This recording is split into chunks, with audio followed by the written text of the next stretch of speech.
Hello everyone, this is Johannes. And this is Sunniva. And you are watching Board Gaming Ramblings. And welcome to Game of the Month, where we're going through the games that we have played and highlighting some stats and our favorite ones. That is correct. That is the truth. And we're going to start with stats. This is the stats for the month of February, the shortest month of the year. Only 28 days that one has. And also, I worked a lot of evenings, so we did not play quite as many games as we did in January. We had 30 plays. How many did we have in January? 37. That is true. Yes. We played 15 different games. And we played 27 different ones in January. So that is like we didn't have that many fewer plays, but we had many fewer games. Yeah, that's and we interesting. played 12 new games to us. And we played 15 new in January. And we played 49 hours. And 51 in January. So that is quite... Yeah, Almost that is... Yeah. the same. And we're going to do a new thing. I don't know why we didn't think about this for the first one. I agree. If you like it, then let us know. Like, we are going to tell you exactly what games we did play. And the games we played are, the nominees are, we played Frosthaven. And Oranienburger Canal. Brass Birmingham. Y2K. Which is a game you haven't played because it's a prototype and it's not published and it's very good. We played Amsterdam. And we played Bora Bora. Wonderland's War. And Hamburg. Rolling Heights. New York City. New Eden. Tiwanaku. Caral.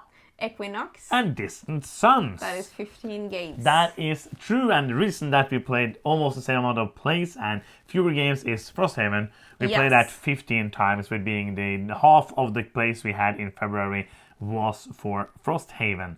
And of course, the who won the most? I actually won the most in January. How was February? We are actually tied. We had 17 wins each. So next month, I'm gonna get you. Yeah, and maths doesn't make that make sense because 17 and 17 is more than the 30 plays we had, but because of Frosthaven, yes. which is a cooperative game, then it adds up to more wins for more people. Yeah. And that's a very quick, like super small part of this video. We're gonna now do the top 3 games that we played in February 2023. Do you want to begin with your number 3? Yes, I can do it. My number 3 is Wonderland's War. I really like this one. It's the first time we played it, and we've heard so much buzz for this game. A lot of top 10s from 2022 has included this game, and I was excited to see how much I liked it because of the genre. It wasn't like a game that fitted into my Euro heart. Nope. But I really liked the combination of like this area majority or combat and all the other mechanisms in the game. And I love the theme. The theme is very cool as well. And it looks amazing. We only have the retail version, but the deluxe edition is cool, but it's also big and large and heavy and also expensive. Big and large. Yes. It's both of those things, but I also enjoyed it quite a bit.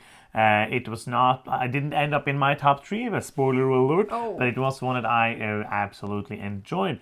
My number 3 then is Bora Bora, which is a fantastic Stefan Feld game.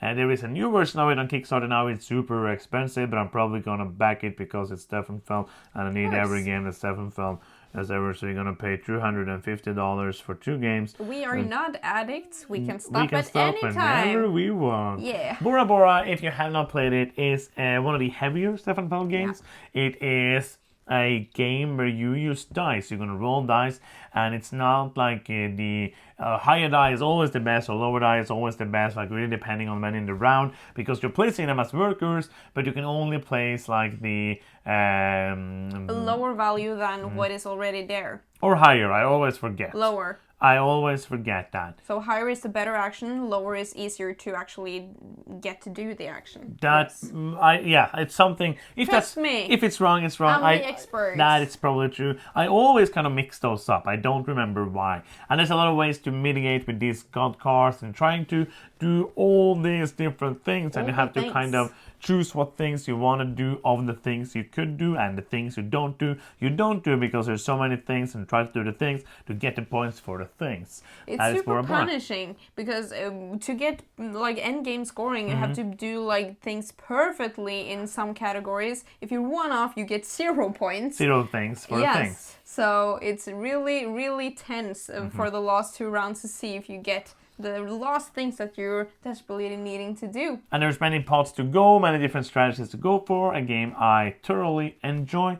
Bora Bora, Bora Bora. Bora Bora. My number 2 is Bora Bora. So I agree. I think it's a stellar game. One of Stefan Feld's absolutely best. Do you have anything to add? No, I've because added, some people added things. Some people in the comments are like sad when we didn't add something when we. But I just added. I could have waited to add, but I added before. Yeah, but let's just quickly address that, because we have always done like kind of when we do crossovers. Yeah. We have always done should we do a mini crossover dance? No, yeah, sorry.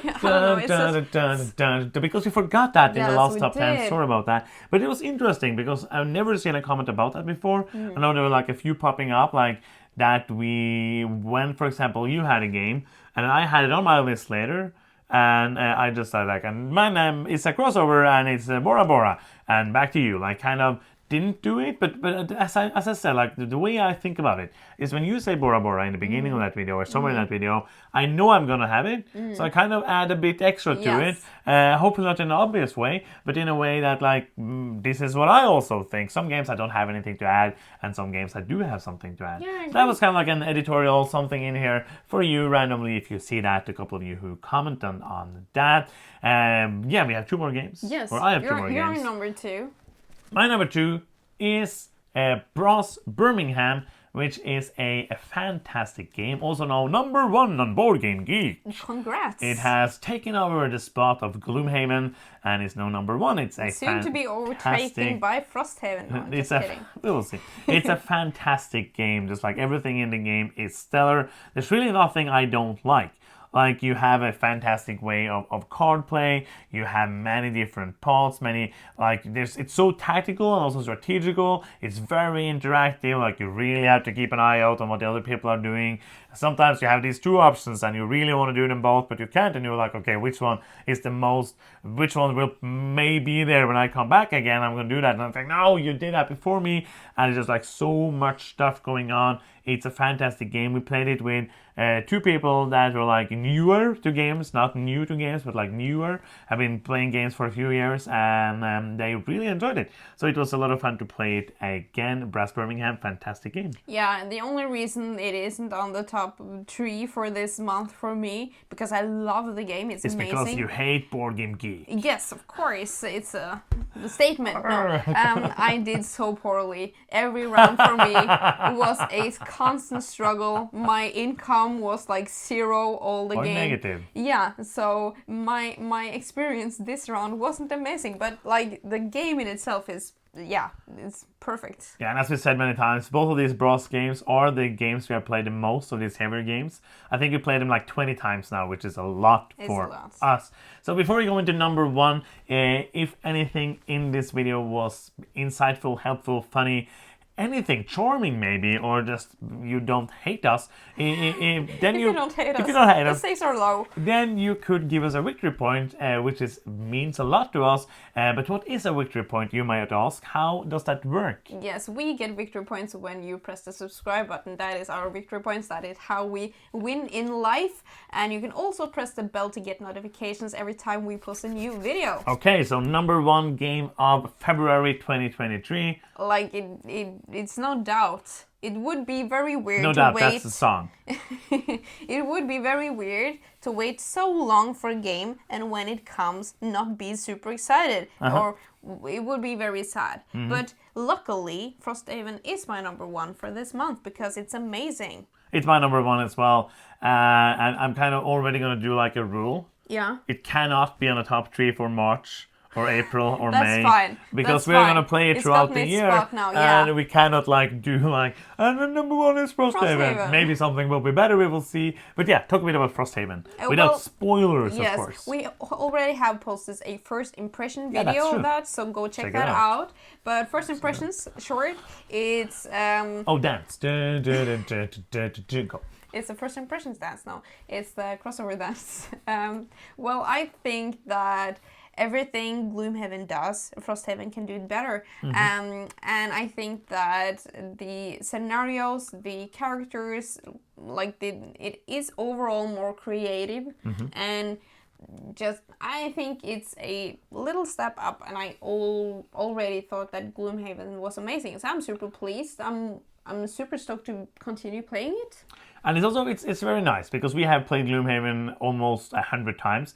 With Just Online, we played it over 100 times, which means that most of the rules, when we sat down to play it, and especially now, it was like under our skin. Which means that now we had like a week break and we just opened it up and started playing. It's no rules, nothing we have to check. So it's one of those games like, for example, like we had many campaign games we started and stopped playing because of videos and because of life. And because of other games that we really wanted to get back to. Yeah. But it's harder to get back to Vanguard or to Aetherfields or to Tainted Grails or Oathsworn or Midara. Yeah. Because there's like all of these rules we have to relearn, and then we should like play it until we're done with it because we're going to forget the rules. But Frosthaven, I don't see a problem with us using the whole of this year to finish the game, or maybe even into next year, because we can play like a scenario or two every week and be happy with that. I agree. And that is amazing, which means that we know that we will be able to play the game as much as we want to.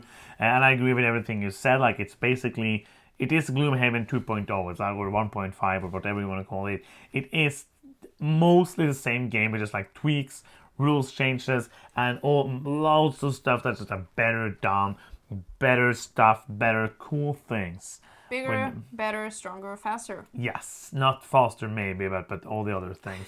So yeah, that is the end of this video. Those are our best experiences and all of the experiences we had, like all the games we played and all of that for February. We will see you next month for this video and also in the coming month in other videos. Cool. And that is the end of this video that you watched right now. I'm Johannes. I'm Zeno. And you've been watching Board Gaming Ramblings, and bye bye.